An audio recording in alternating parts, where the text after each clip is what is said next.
Hello, and I am here to discuss the topics brought about by Barack Obama in his speech A More Perfect Union on March 18th, 2008. I would like to cover the events and topics brought up, specifically gender discrimination, racial discrimination, poverty, foreign policy of America, and the role of the federal government in the country. I believe that the issue of gender discrimination is one that is not talked about all that much, but it is one that should be fixed. I believe that we are very close to reaching equality between men and women.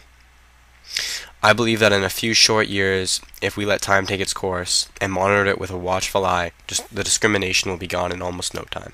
For the topic of racial discrimination in America, I do believe that there is hope for a more perfect union. A good example of this would be the election of Barack Obama.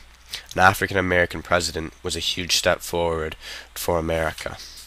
Electing an African American president was a huge step forward for America, because as we learned in class, at one point African Americans did not even have the right to vote.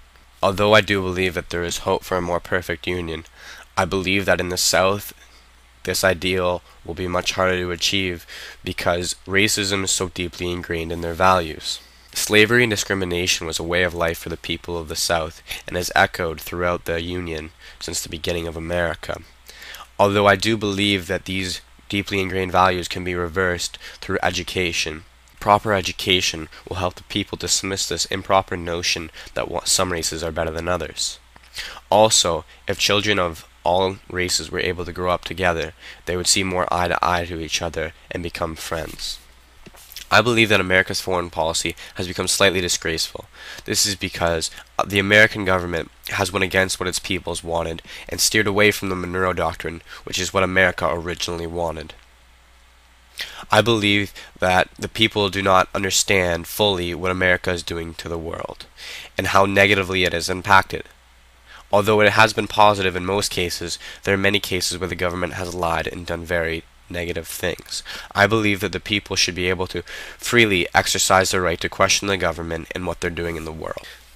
Thomas Jefferson said, "When people fear the government, there is tyranny. When the government fears the people, there is liberty." I believe that this is very far from the state that America is in today. People are unable and uneducated to question their government, and they are lied to constantly about America's involvement in other countries. Although America has been involved in some very good causes for the world, I believe that their contributions have been slightly exaggerated. If you ask most Americans, they would say that their involvement in D-Day won the war. Although D-Day was a major blow to the German Empire, the defeat of Germany on the Eastern Front to the Russians was the definite end of World War II. America has also done very negative things, like the bombing of Hiroshima and Nagasaki, which were terrible things to do, which seem now like they were only done to bolster their image of America's dominance in the world to Russia. The role of the federal government is a heavily debated topic. At the beginning of this class, I believe that the federal government should hold supreme power over all other governments. This would be best for the Union, though throughout this class and through my own research, I have come to understand that this is not the case for America.